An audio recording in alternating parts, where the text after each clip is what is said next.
Welcome everybody to Talk That Talk, Taking where we have the unfiltered, unscripted, uncomfortable Let's get down. conversation.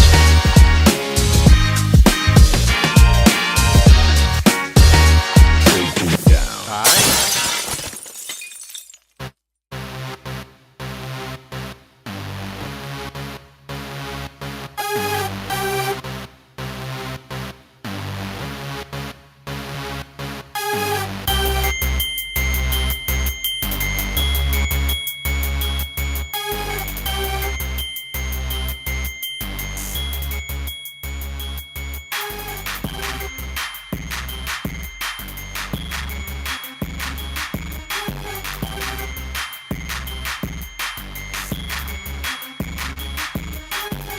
All right. All right. Welcome everybody to Talk That Talk. We have the unfiltered, unscripted, uncomfortable conversation about band, HBCU band culture, music education, and more. I'm your host Jay Luke, the owner of the Passionless Network, and the host of Talk That Talk. Man, you can get any of your Talk That Talk merchandise at www.realtalkthattalk.com. Man, it feels like it's been a while since we've been live right here on the show. And so I just want to say what's up to everybody. And also, man, what's up to all of our new subscribers, man. We got a whole bunch of new subscribers on the channel. So I definitely want to say what is up to every single one of you all. Also, real quick, before we actually get into today's topic, I went ahead and pinned the link to the chat if you want to get in on this topic. I want to get you in early. It's been a while since we've been able to open up the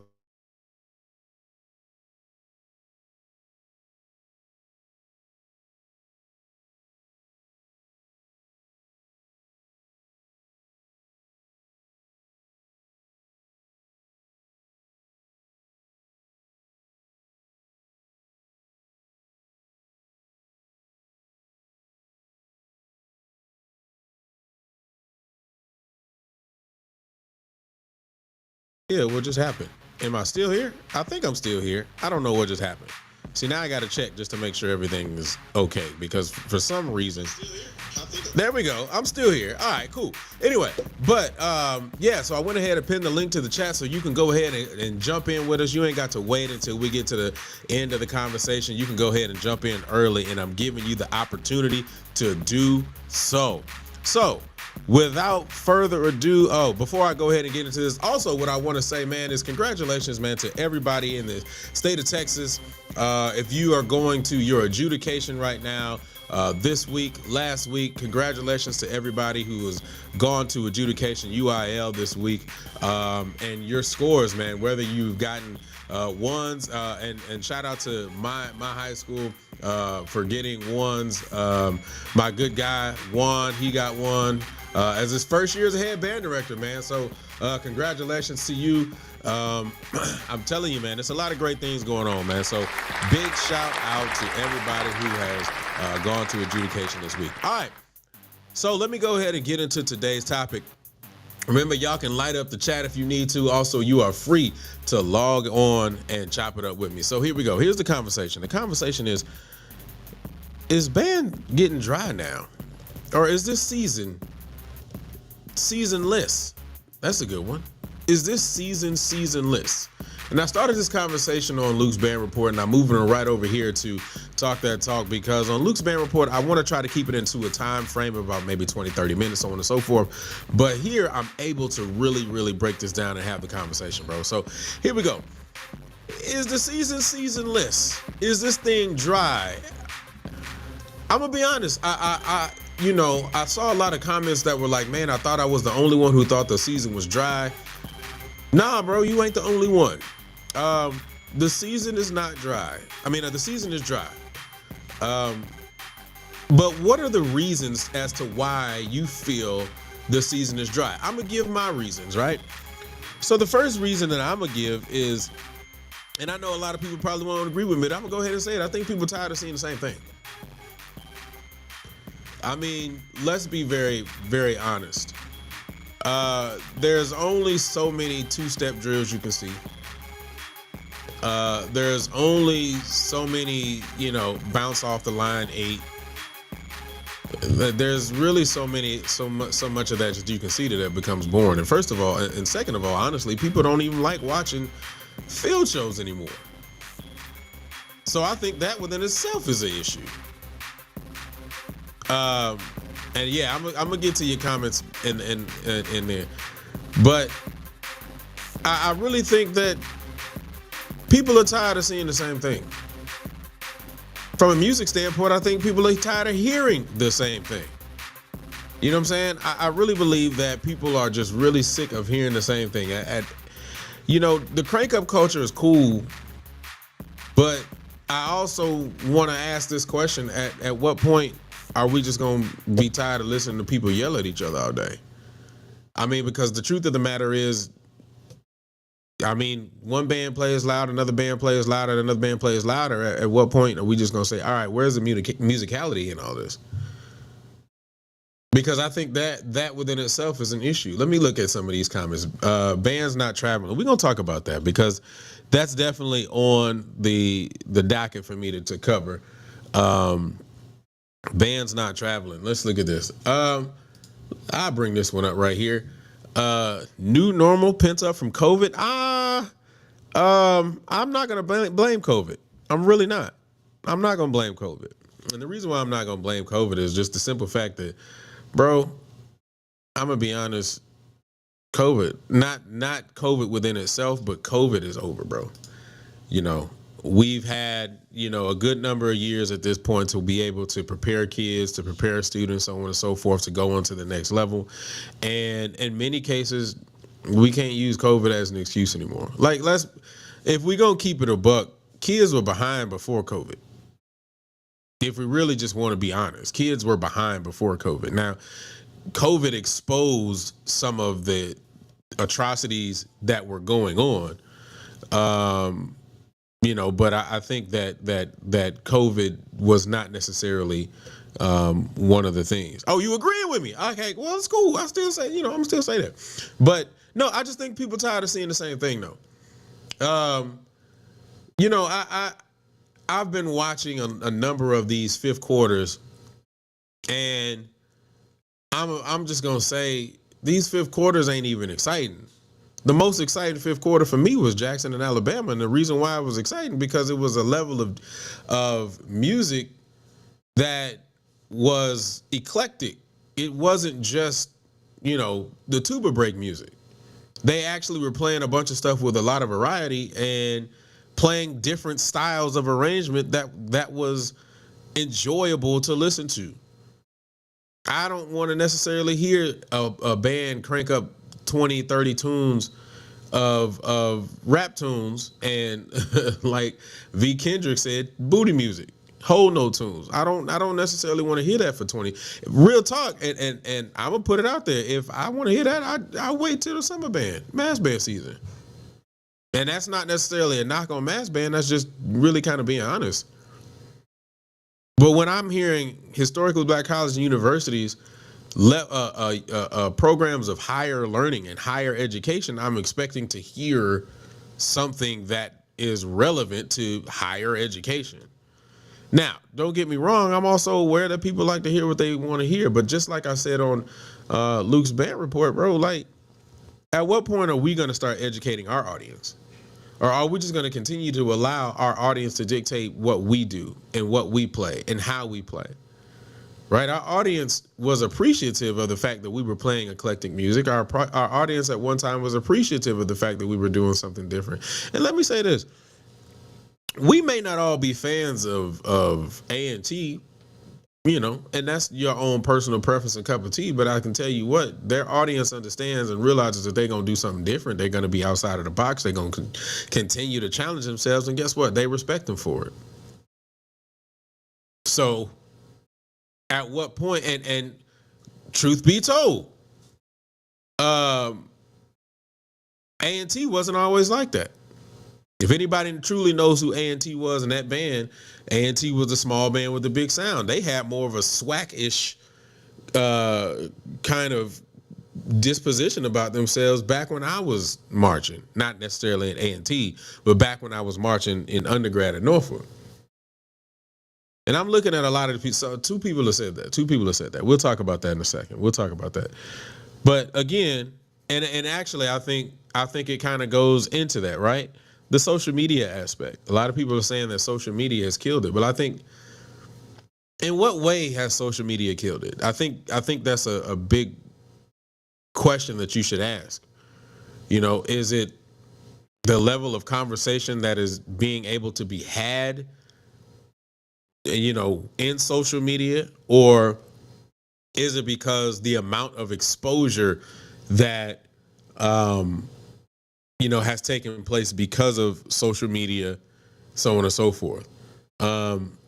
So I think that's a really good question, and so I'll go into two different areas. One, I do believe that exposure has ruined things to a certain degree, and we've had many of conversations on this particular topic, right? The cameraman, the cameraman. The more cameramen you get, the more exposure it is. One of the things that I love about DJ, and I'm glad that we had DJ on the show. And as a matter of fact, he asked me, was Norfolk going to Howard? I told him, I was like, bro, Norfolk ain't going to Howard. They just got back from Tennessee. It's tight. But one of the things that I loved about DJ is, and just hearing his story, he was a person who wanted to be able to get the exposure of HBCU bands out there. Yes, but at the time he was one of the few that was doing it. And not only was he one of the few that was doing it, he was also doing it at a time when YouTube didn't exist. So in order for you to be able to see these programs, you either A, had to go to these places, or B, you had to do some tape trading.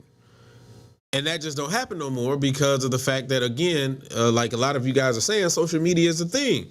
YouTube is a thing. Cell phones are a thing. And that has been one of the biggest arguments that I would like to say that Justin has had with me when I had the videographer show. A lot of people have had that same argument. Bro, they're basically saying, well, if you take away the cameraman, everybody's going to have a cell phone. That's true. That's true. What's going on, Brother Moore? That's absolutely true. I don't take away from that, but here's the reality of the situation, man.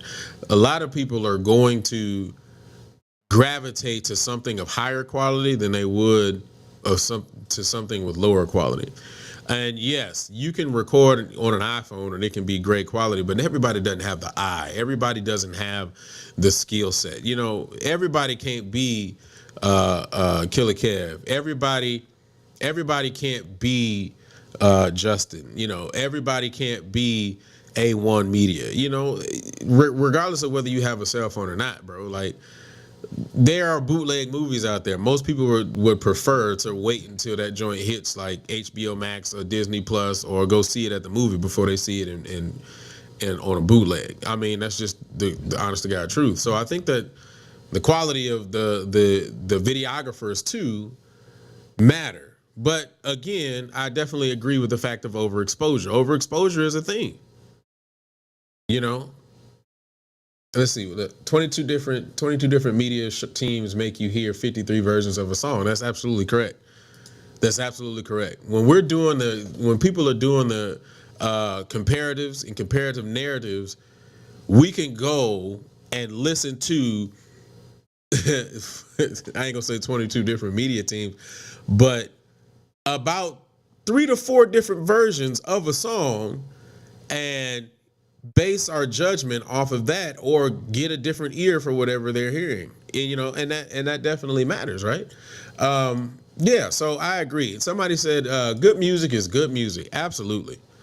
Absolutely, brother Outlaw. Good music is good music.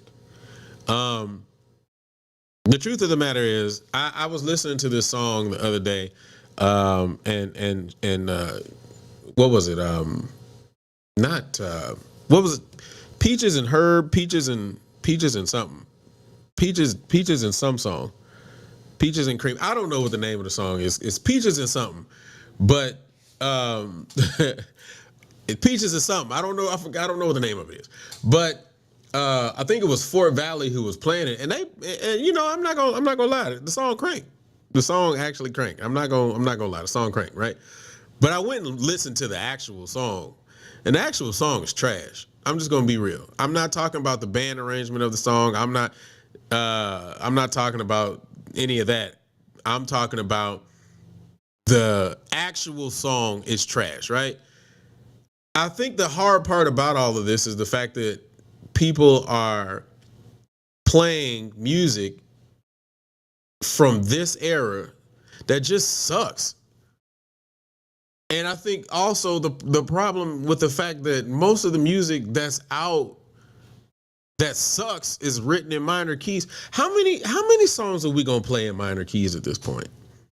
I know I've asked this question before, but now I'm on the live, so I can really ask this question and truly read your comments. And again, I pinned the link to the chat if you're trying to get in on this conversation, man. If you want to chop it up with me, but again, how many minor chord songs are we gonna play at this point? And I think that goes back to people getting tired of the same thing. There's no variety. There's no variety in our music. And all we do is hit the crank up daddy. And again, I've said it on the show before and I'm going to say it again. My thing is when you can hear your favorite band's favorite band. I'm not talking about anybody specific, so I just want to make sure I say that. But when you can hear your favorite band's favorite band playing a song that is in a different arranging style and it's not exciting for them, you can tell. You can absolutely tell when it's not exciting or when it's different for them or when they can't crank it up like they usually do. When mellophones are actually used for counter melodies and different harmonies instead of, doubling with the trumpets. You can tell there's a little bit uneasiness and uncomfortability with the way that they approach the music. And that just ain't cool. That just ain't cool. I think we just got to do better. They got to do better. That's true. I'm gonna put this one up. I agree, sis. I mean, that's true. But I also agree. I also look at the fact that most of the music that they play, again, is trash. It's not like they're basing it off of music that has substance or multiple levels of substance. They basing it off of triplet music. And so because of that fact, it makes it difficult for them to be able to process anything more than what they hear. Yeah, you can hear some people taking some arranging freedoms, and obviously you should be doing that because that's what an arrangement is. Other than that, it's going to be a transcription. I don't know how you can transcribe the mess that's out there now, but still, I think that the variety of music and the level of music and the participation that they have as far as music is just not as available as we had it or as we would like to have seen. So again, I think that people are just tired of seeing and hearing the same thing. There is no creativity in your field shows. All we do is crank it up in the stands. All we do is work on getting louder and louder and louder and louder. And I think the other half of that is, I think here's a crazy thing. I'm gonna put this out here. I actually think summer band would be more appreciated if there was a level of variety during the season. But if I'm getting summer band crank up into HBCU crank up, back into summer band crank up, when does my crank up get a break? When do we get the break from crank up? I think that is something that just kind of played in my head. If we cranking up from August to August, then at what point do we get our brains and our ears get a break? And honestly, that's why I can appreciate programs like Bethune. And I'm gonna be very honest. I think Bethune sounds great. I watched their last show. I was bored, but I thought they show sound. I think they sound great. I'm not gonna take that away from them, right? So, I just think that um, I wonder, like, when are we going to be able to get that break from our ears? And yeah, I agree. HBCUs want that summer band energy. I don't disagree with that. But summer band energy doesn't necessarily mean doing what they do. That means putting the energy into what you do, right? Here's a good point. Here's a way I look at it, right? Too many kids dictate whether they like the song or not and how they're going to put the energy into that song. I think, let me go back and say it a different way. When I marched in high school and when I marched at Norfolk, it didn't matter if you liked the song or not. That's it. You didn't have a choice. If they put it in front of you, you play the music. Period. Now, were there songs that we enjoyed playing? Sure, there were songs that we enjoyed playing. Of course, there were songs that we enjoyed playing. Were there songs that you just didn't like playing? Absolutely. I will tell you as a Legion member, and again, I'll be putting myself out there on Front Street with the Legion. Legion know I love them. I always love Legion. I'm going to love the Legion forever. But I'm going to tell you right now, one of the songs that I could not stand playing, well, I'll put two of them out there, actually. Camino Rio, and y'all not going to believe it, but I'm just going to say it. My first, my last. Couldn't stand it. But if you go and listen to the Legion play either one of those songs, it never sounds terrible. Never. Okay, I won't never say never because, I mean, it may be just like one time. It probably sounds terrible. My point is that you don't get that option to say, well, I don't like the song, so I'm going to halfway play it. The problem with the fact is these kids have too many options. We give them too many choices to say, well, I don't like the song, so I'm not going to really put my energy into it. But when the crank up comes, that's when it changes. So yeah, I agree. Band directors want that energy. Yes, I agree. But I also think that half of that comes from the fact that you are kowtowing to them kids. You giving the kids what they want, but you're not getting anything back in return but them cranking up. I think it's a give and take. Matter of fact, I know it's a give and take. That is most of the ways that we, and you all know as directors, for all of you all who are as directors, that's how you can get your kids to be excited about playing the not UIM, but competition music. Getting them to do certain warm-ups, getting them to do certain exercises. Hey, I will write this for you. I will do this for you. I will, do whatever you would like as long as you give me what I need. So I think there is I think there's room for give and take that, we're able to marry those two ideas, so hey, that's where I am with that. I'm looking at some of these comments, guys. So give me a second, because typically on Talk That Talk, I don't really look at comments. But my crew, by the way, I want to go ahead and put this out here, man. My crew, they had to take care of some business. Posha is at rehearsal at Norfolk, and obviously, rightfully so. We have homecoming coming up, and then Quan is taking care of some business, and then, well, I'm not going to talk about everybody else, because there's some other things that we got going on behind the scenes. But anyway, so let me look at this real quick. Let me look at some of these comments. Here we go. We're not getting any more new music until you learn this song, and they will run down the line on the song. Absolutely, yes, I agree, 100%. That's the way it is. That's the way it should be. That's the way it needs to be. And I will never change that. I never have changed that. Yes, Justin, absolutely. Oh no, here we go. I got to hit the drum line. Not the edutainment speech. Yeah, but no, yeah, that's true though, right? You have to be an edutainer.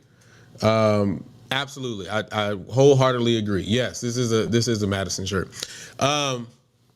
But no, I don't, and again, I don't want to sound like a super old dude, but I mean that's just the reality of the situation, man. I I want to be able to see HBCU bands. I want to be able to see our people, our programs be able to do great things. I'm not taking away from that, but I also believe that because there is a level of, I don't want to say stagnatism. I don't even think that's a word, but I feel like this year has been stagnant, and honestly, I really feel like it's just going to carry on to the next year unless people start doing something different, unless programs start doing something different, man. So we gonna keep going on this topic, but you know I always got to do it. Welcome everybody to Talk That Talk. We have the unfiltered, unscripted, uncomfortable conversation about band, HBCU band culture, music education, and more. Go ahead, man, smash that like button right now, man. Y'all don't even wait on it. We live right now. Go ahead and smash it, man. Also, I got the link pinned to the chat if you want to come in and have this conversation with me, man. Also, please make sure you subscribe to the Passionist Network and turn on notifications. This episode will be up on all your podcasting networks. Just type in Talk That Talk. Except on Apple Podcasts where you can type in Real Talk That Talk. All right, let me go ahead and get to this next part, or the next reason why I feel I like that. I like that. No UIL, no dance routine. Yeah, absolutely, absolutely. But see, here's the thing with that. And then we're gonna go to the next thing. The thing with that is, I don't like dance routines anyway. I think, and I understand for high school kids, man, that's the bread and butter, right? But for HBCUs, shoot, throw them away, trash them, get rid of them. We need to start over from some. And real talk, if you get rid of the dance routine, that leaves room for you to be more creative. You have more room to be able to do stuff that you can truly be creative on. I'm just saying, like, what do we use the dance routine for? The dance. I'm put something out here. I'm gonna put something out here. I was thinking about this the other day while I was watching some shows. If the greatness in your field show is only relegated to your dance routine, that means your field show is not good. I'll say it again, if the greatness in your field show is only relegated to your dance routine, then your field show was not good. I earnestly believe that we need to kill dance routines. Kill them. Just get rid of them. And there's multiple reasons why. One of the reasons why is because I think the dance routine is just played out. We do dances from TikTok that people already see millions of people doing on TikTok anyway, so it's not a surprise to see band kids doing these same dances, right? It was cool to see 200 people doing a dance when everybody didn't have access to be able to see everybody doing the dance, right? But now you can see people doing these dances. Get rid of them. Well, be like, and then the dances be like silly little dances, like they don't even be anything with big moves, you know what I'm saying, or flashy moves, right? There are little bitty things where it'd be like a finger move and stuff like that. You know, I don't know. I think that we just need to start from scratch, right? And that's a good idea, sis. That's definitely a good idea, right? Put them somewhere in the show. I don't disagree with that. But even in that, I don't think there needs to be a whole segment. Yeah, they need to be somewhere, a stop, you're playing, stop, boom, boom, boom, boom, hit, maybe 10, not 10, but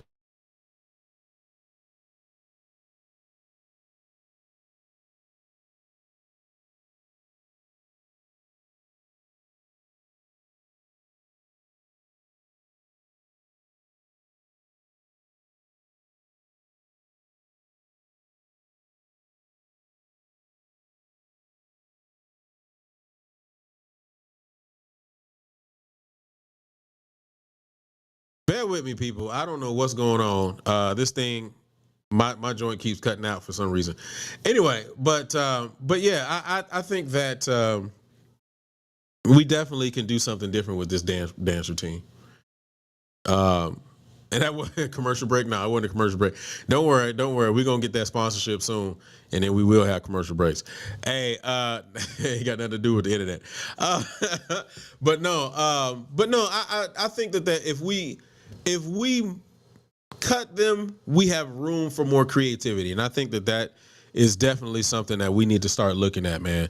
Another thing is people use dance routine time as gimmicks. Like, all right, cool. But if the greatness of your dance routine is relegated, or the greatness of your field show is relegated to your dance routine, that means your field show wasn't good, which means that you got to throw a gimmick in there for all of a sudden people to be excited about. Like, how about you let your work speak for itself, not the gimmick? And I think therein again lies a problem. The work is not going to speak for itself all the time because the creativity is not there. You know, if we I'm gonna say this because I was supposed to go to the next. I'm going on a completely different tangent. Here's the other reason why I believe that the season is dry. And Justin talked to me about this, and I went back and looked at it, and I think he may be slightly right, not 100% right, but slightly right. The schedule. You know, I thought it was super odd that the boombox was super early. Now, I did see a post from Southern. Okay, it had a boombox on there, and it gave a date. I don't know what that means, but I'm gonna leave it at that. I don't know what that means. I'm gonna keep it there though. But what I will say is, I thought it was super weird that the boombox was super early, and the energy for boombox was just completely different, right? Like, I'm used to seeing my timeline blow up. I'm used to seeing, people talking about it. My partners going up there, my boys who graduated from there, people who didn't go there, they going like. I'm used to seeing that type of energy from the boombox, and honestly, I just didn't get that. And then a lot of people aren't playing. A lot of people or we just haven't seen them. A lot of people aren't traveling. I know funds are low and debts are high. So you want to smile, but you have to cry. But my point is, I don't see a lot of people traveling to a lot of games, and I think that these schedules are really just kind of weird. I don't know, man. And then Justin said something to me that I kind of agree with. A lot of people are seeing a lot of schools on the back end, and I think he prefaced it by talking about PV, and I haven't gone by and looked at their schedule just yet. Let me go look at their schedule really quick, because he may be right. There may be some validity to what he's saying, because honestly, I haven't even seen a lot of Prairie View, and I'm in Texas. I'm expected. Excuse me. I'm expected to see a lot of PV. But I don't see a lot of PV. So let's look at the schedule here. So he may have some validity to this. So I'm just looking at PV schedule. I'm not necessarily looking at everybody's schedule. But they played Valley, which Valley didn't show up. They got FAM October 28th, and apparently that's in Florida. So I don't know if they're gonna go to that, right? They got Pine Bluff on November 4th, and I don't know if UAPB is gonna come to that, right? And then they got they got Southern on the 11th. 9 times out of 10, they may go to that one. And then they got Alabama State, and Alabama State is supposed to be coming to PV. And so, I'm just kind of looking at it. There's some validity to what he was saying, but I also think, again, bands aren't traveling. They had Alcorn, and they had Alcorn in the early part of the year. And from what my memory serves, they didn't travel. So I don't know. No, wrong one. That's not it. Yeah, so they didn't have Alcorn. I'm sorry. So yeah, I'm looking at. Oh yeah, they did. They were supposed to go to Alcorn, and they didn't go. So yeah, it may be true. It may be true. It may just be that the bigger bands are later on in the year, or not necessarily the bigger bands, but the bigger matchups are later on in the year, and they just aren't traveling. I mean, that could be it. And with the number of teams or media teams that we have, I mean, at some point, you should be able to get some footage. And so I think that because there are not a lot of great games, or not necessarily great games, but matchups and people traveling, you're not necessarily getting the, footage that you would normally get, from certain programs. Let's see, SU versus BCU will be battling this weekend, and both bands will be there. Yes, Justin did tell me about that. The thing about that is, so for me, when I think about Southern, and I think about not necessarily Bethune, but I think about Bethune-like programs, the only thing that comes to mind is Southern and Fam. And, I watched a lot of Southern and Fam back in the 90s and stuff like that, right? Those games were epic. Like, from my personal purview, those games were epic in my opinion, right? I don't know if we would get that same energy and that same thing from a Southern and Bethune. Now, what I do feel is that on one end, you're going to have to crank up, and on the other end, you're going to have nice, clean, balanced playing. Bethune ain't cranking up on you like that. So you're really getting two different forms of music on this one. Two different approaches to music, different approaches to music education, not necessarily music education, but just two different forms of approach to your music. This is definitely the idea of, I guess the best way to put it is a big band versus, a wind ensemble. That is the easiest way to put it. Two things can be true at the same time, right? Like you great big band sound, but you can get a great wind ensemble sound. That doesn't take away one from the other. But I don't think the aggression of trying to best the next program is as big as a Southern and Fam. But the other thing that I would say to that is, back in the day, most of that energy would be on the field and not in the stands. So that's another thing that you kind of got to look at, right? Most of that energy back in the day, when you think about a Southern and Fam, was what was happening on the field, the level of the field show, and not directly the level of the stands. Now, don't get me wrong, the stands was important too, because they would run a book.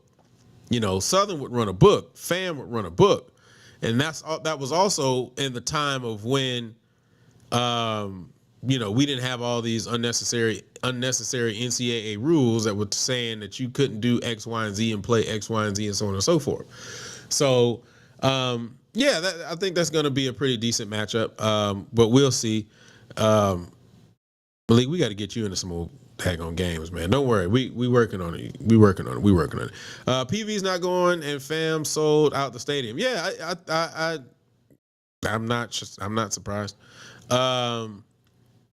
And again, I just remember when we went to Fam, Norfolk in 03 and then 05. I mean, the stands was packed. That 05, I think, was the year that we got into the fight. I mean, well, we ain't gonna talk about that. But yeah, so most bands don't travel over 2 games. That's not. I don't know. That's not necessarily true, Brother Moore. A lot of bands travel more than 2 games. I think a lot of it has to do with backing, support, financial support, so on and so forth. And in this era of band, I also think it's, the drive, depending on how big, because a lot depends on the athletic department, but I think the other part is how big is that matchup, right? You're not going to not see Southern and Jackson. You're not going to not see Southern and Grambling. You're not going to not see, Fam and Bethune. I just think there are big matchups that just have to happen. And sometimes a lot of it is, I think it's, it could be more than 2 more than two matchups, which allow more people to travel. So I don't know. So that's one of them. So somebody said something to me here, and it's gonna go back to what I said earlier. And I know Justin's gonna react to this. Brother Moore might react to this, but I'm gonna say this is what he said, and then I'm going to justify his statement just a little bit. But I'm gonna see what you guys are gonna say. Here we go. I don't think y'all ready for me to say this. The season is dry because people have finally realized, and I'm not in the uncut group, so this is the information that he was giving to me. People have finally realized that Southern is capable of making mistakes. So much so that he was saying that in the uncut group, a lot of people are saying Southern is not doing that great right now. Again, I don't know. I have no idea because I'm not in the uncut groups. So I'm not going to say that I agree and or disagree. What I am going to say is I'm going to go from his statement and then dive into it from his statement. If this is true, it only plays into what I said from the beginning of people are tired of hearing the same thing.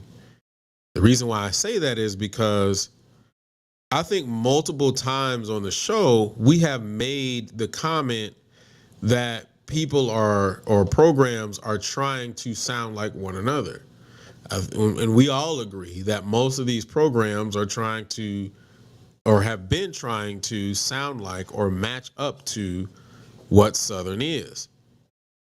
I think that a lot of programs have figured out the formula, and rightfully so. I think there are a lot of programs who still struggle and try to figure it out. But I think a lot of programs have figured out the formula, and so we don't have to watch Southern to watch Southern, if that makes sense. We don't have to watch them to get that, I guess you want to say, dopamine hit from feeling that Southern-esque feel.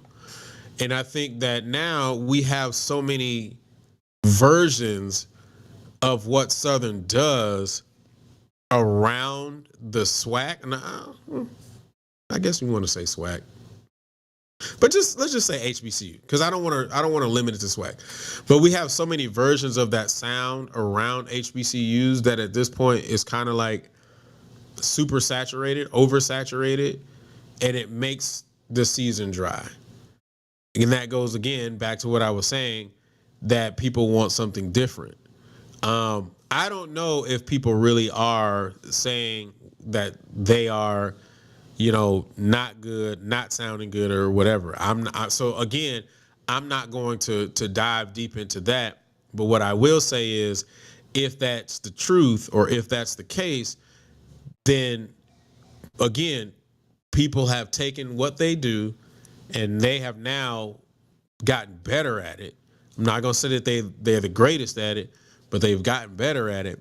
And now we can hear those versions in different places. And because we can hear those versions in different places, people are tired of hearing it. Or they may just be tired of hearing the originators, or they may be saying to themselves, hey, well, I can hear this over here, and this band A or band B does this better than, Southern. I don't know. Again, I'm just going off of what was said and what was told to me. SU sounds the most balanced and mistake-free this season than I've heard in a long time. And look at here. That's a good point, Brother Amos. I'm going to be honest, though. I honestly have not seen much of Southern. And I'm not gonna say that I just go scouring the internet looking for them, but I will say that they don't necessarily pop up on my feed that often. Usually I think the last one that I ain't gonna say the last one that I saw, but The one that got the most buzz besides the boombox obviously was Southern and what was it, Alabama State, I think. The one when my brother proposed that, brother D.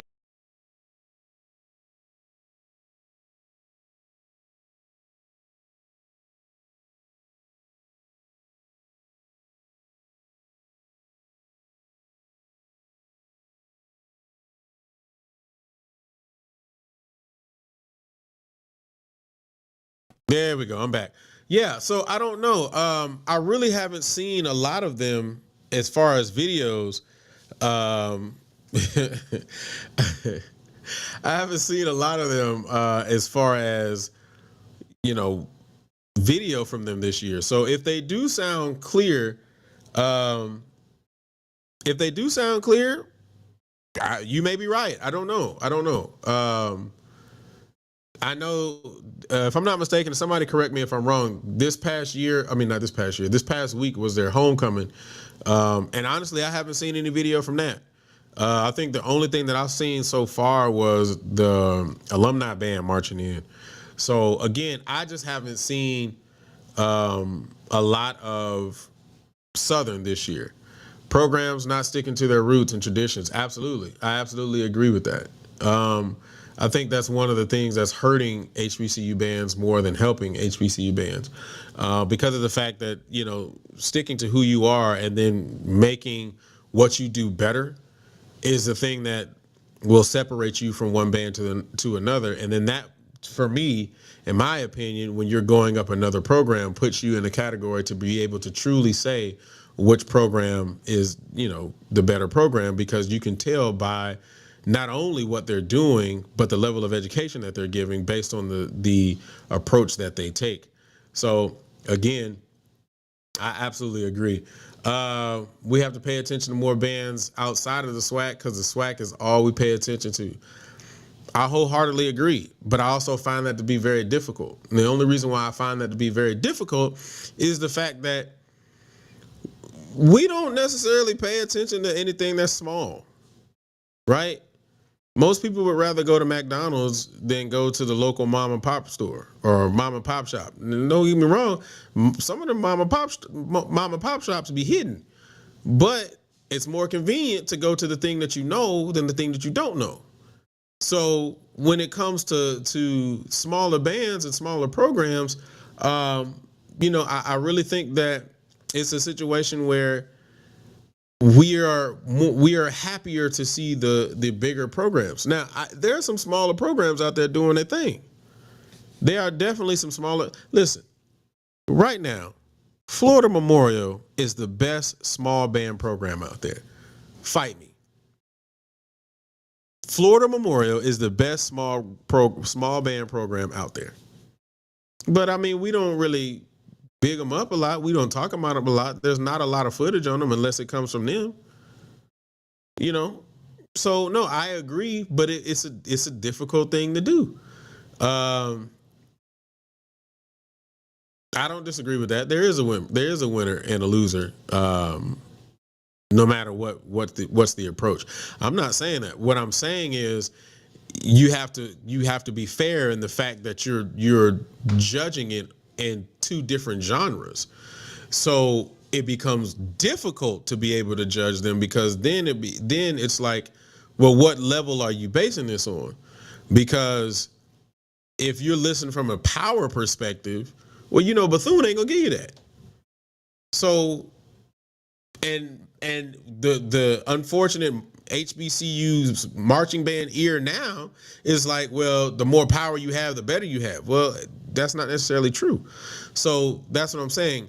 What are you basing that off of? Clips of Southern are coming out a lot slower these days. People have gotten spoiled to seeing SU clips before the game is over. Yeah, that's true.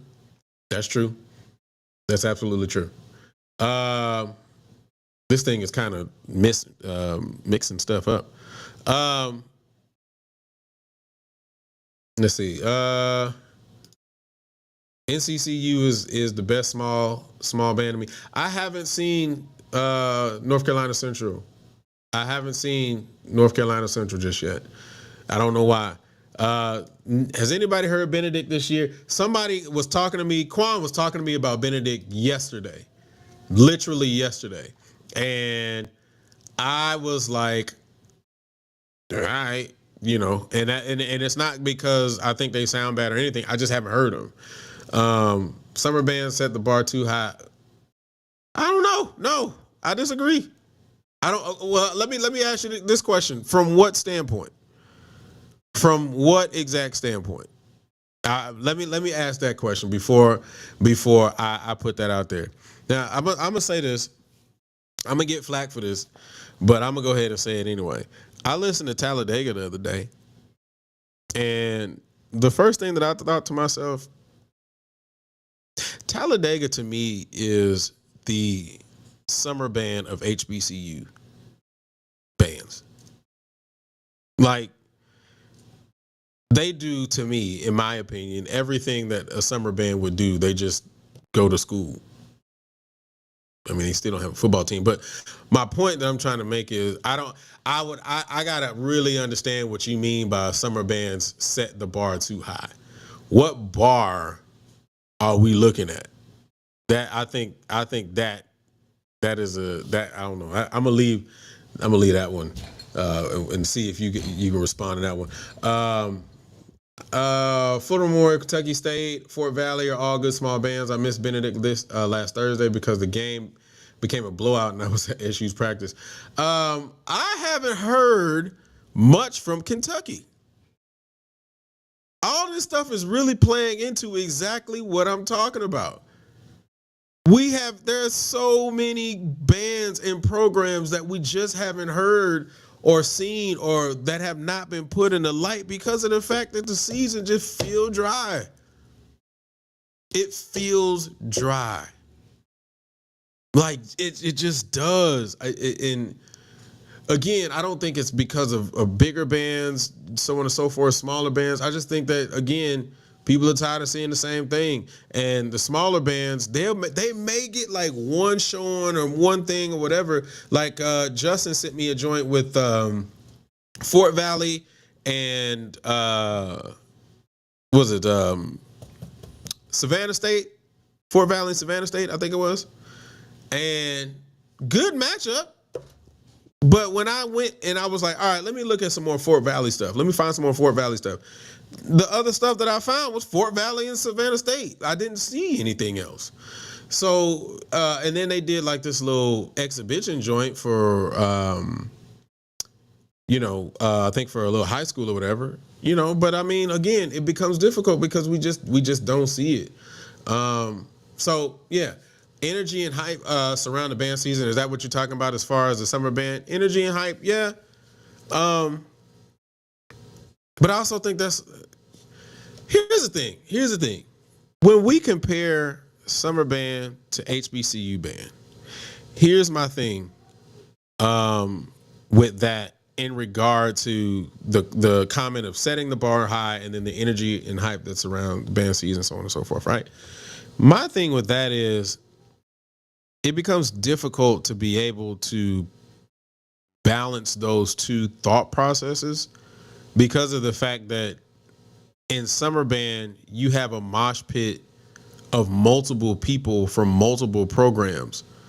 So the celebration for it is almost kind of false, right? Because I don't know, I'm just going to throw, one of these bands out there. Georgia. If I throw the Georgia Mass Band out there, right? In Georgia Mass Band, you may have a guy from Southern, Jackson, Norfolk, Prairie View, Texas Southern, but because they from Georgia or they in that one group. And so the support for those people end up being a lot higher than it would for your favorite band's favorite HBCU band. And then on top of that, you can literally join the whatever group you choose to join. So now I'm truly use them. They were like 50,000 deep. But you're not going to get that on an HBCU level because there's so many things that surrounds that, as far as kids enrolling in school, being a part of a university, then enrolling in the band program, having to keep your grades up, making sure that you got the right GPA, so on and so forth. Like, there are so many facets of things that are just wildly different from summer band to HBCU band that it becomes difficult to be able to compare. Now, the energy and the hype of it, yeah, I mean, but the truth of the matter is, and this is not to harp on summer bands because I don't want to have that kind of conversation, but the truth of the matter is there's a level of ordinance that you have to obtain in a HBCU because it is backed by a university. The summer band is not backed by anything but people. So you can play whatever you want, kind of say whatever you want, and it is what it is. But there is a certain level that a HBCU band can't cross because it is at an institution of higher learning, which is still questionable if we at the institution of higher learning and we're only continuously doing the same thing over and over and kind of copying what summer band does. So I don't know. I done missed a whole bunch of stuff. There should be a graded HBCU band competition, power, intensity, originality, difficulty, dynamics. I absolutely agree. I've been saying this for the last, I don't know how many years, and I'm going to continue to say it. I am not going to change my mind on that. I absolutely 100% agree. The problem is that most of these HBCU band directors ain't going to jump into that pool because they don't want to be graded and be told that they band is not as good as they think they are. That's not a lie. That ain't cap. That's just true. I mean, let's be real. From the understanding that I had, and there are a lot of people who can sign off on this, but from the understanding that I had when the movie Drumline came out, there were band programs that were approached about being the Morris Brown of that program. But people were like, or directors were like, well, I'm not going to do that because I don't want to show my band losing. So you don't want to put your band on a national stage by putting your band in a movie because you don't want to be seen losing in a movie. So you know that these people ain't trying to be signing up to actually be told that they band ain't that good, that their euphoniums are playing too loud, that your chords or your trombones are out of tune. You know people ain't trying to sign up for that. You know that. So we should fast from SWAC bands for 1 month so that we can search for other bands. Hey, this whole time I've been talking, I've been thinking about that. We need to just matter of fact, we need to set up a poll right here on the Passion Is Network. Set up a poll. How many small band programs did you watch this year? And put that poll up, and we just gonna keep that joint going. Matter of fact, we should do that. I'm gonna put that down. Set up poll. Pause. Set up poll for HBCU bands. We gonna check back here. We gonna put that poll up. How many small band programs did you watch this week? We're gonna do it every single week. Media is making us look for content this year, and part of that is the most popular bands aren't traveling. I'm subscribed to several platforms, still see very few bands. Exactly. That's my point, though. That is absolutely my point. It's just not a lot of people being recorded, a lot of things not being seen.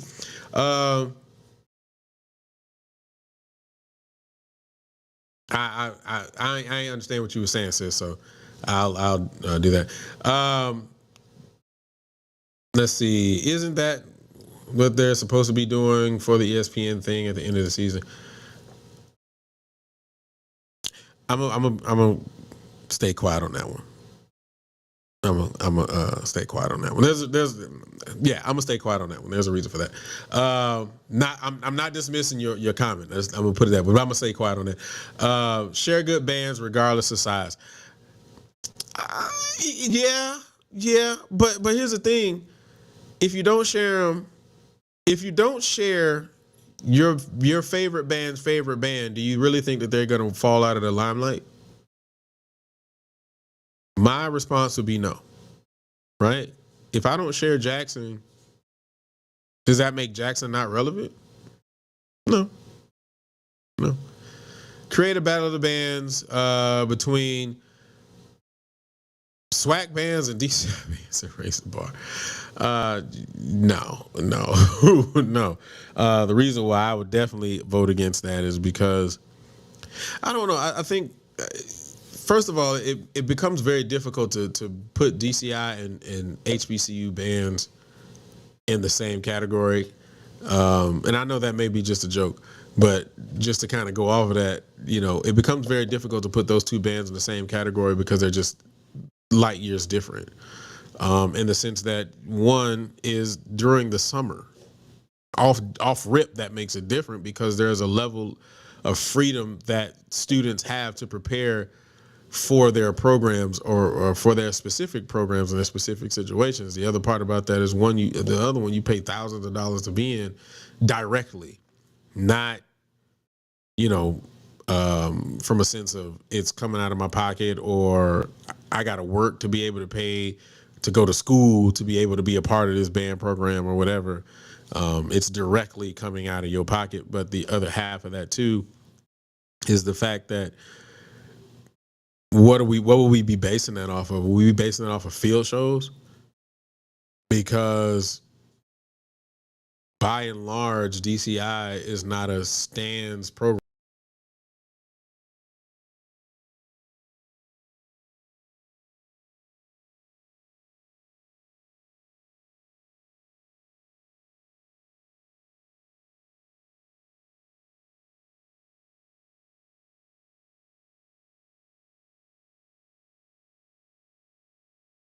Know why this keeps doing that, but I really don't know why it keeps doing that. But yeah, by and large, DCI doesn't do and are known for a lot of it's not my Wi-Fi, not of Stan's tunes. Um, only Jamar. If y'all don't know this guy, I was his section leader. He's still the same way. So yeah, I'm only gonna get to a couple more of these, and then I'm gonna close it out, man. Because I don't want this thing. I don't want this thing to keep cutting out on y'all, man. I'm really enjoying the conversation from you guys, but I'm really tired of this thing cutting off, and I don't know why it's doing this because this has never done this before. Share Kentucky State, Florida Memorial, North Carolina Central, Fort Valley, et cetera, just like they share Southern JSU, Texas Southern, Tennessee State, Norfolk, et cetera, so they can get more traction. I'm going to be honest, this is the most Norfolk I've seen in a while. So I'm not going to say, I wouldn't say put Norfolk in the category where they share Norfolk the most. Keep Norfolk in the category where they don't share Norfolk the most, because this is the most I've seen social media wise as it relates to Southern. As it relates to Norfolk. So yeah, I don't know. So yeah, I think that this season is seasonless. And hopefully if we are going to base it on what Justin was talking about, man, then we'll start to see the level of come up in the back half of this season. I'm looking forward to it. I'm trying to continue to keep my ear to the street and watch and see everything that's going on. There are a lot of things going on, man, that I just want everybody to be around for. First things first, before we get out of here, again, thank you guys for just watching, man. Crystal, my sister, she was in here. She has I call it her car confessions. I think that's the greatest name in the world. Again, I grew up watching Taxi Cab Confessions. If y'all don't know about that, then hey. But she has her car confessions that comes on every Friday right here on the Passion Is Network. Also every Monday, I also have my Luke's Band Report, man, where I give you the rundown of whatever I'm thinking about on my mind and whatever I feel like was one of the best things that was happening in the past week. Also, man, I'll say this. We got some stuff coming up. Keep your ear to this network. Trust me. And this one, I remember last time I was like, yo, we got another show coming up, and then it didn't happen. And then but I had to explain why, right? Like it was Chuck. He was having his own show, so on and so forth. But then he ended up getting the job at Alabama A&M, and so because of that, we had to pull. But definitely, we got something coming up. We got something coming up. So stick to the network. Stick to what we're doing. I'm telling you, it's gonna be great. Also, again, everybody was talking about it, so I want to make sure I announce it right here. Bethune Southern is going to be going head to head. I'm pretty sure there are going to be some people there recording that. So make sure y'all check that out. Also, man, check out these smaller groups, smaller band programs, so on and so forth. I said it on Luke's Band Report. I'm gonna say it right here too. There are multiple Battle of the Bands, and my goodness, it's a lot of Battle of the Bands, man. But in any way that you can, continue to support our people, continue to support our students, continue to support our programs. Listen, I'm always going to be a supporter of what we do, but remember this: I'm always going to advocate for better. I am not going to be a person who just likes to sit and be stagnant and be comfortable with the fact of what we do. Keep this thing in mind. Clark versus Central State. Appreciate you, Malik. Keep this thing in mind. Everybody, if you're watching this right now, if you're watching this on playback, keep this thing in mind. If you go back 20, 30 years and you look at what we have done when it pertains to drills, tell me what has changed. If you go back 20 or 30 years and you look at what we've done in drill, tell me what has changed. And if you're okay with what you see, then you're also okay with being stagnant. And that ain't what I'm about. All right? With that being said, man, I appreciate you guys for joining us, man. This has been completely awesome, man. I appreciate all you guys for watching. On your way out, click the like button. If you're watching this on playback, click the like button. Also, please make sure you subscribe to the Passions Network. Turn on all your notifications, man. And we will see you guys. And yes, we will see you guys because the rest of the crew will be back on, well, I don't know. We'll see. But the rest of the crew will be back on next week.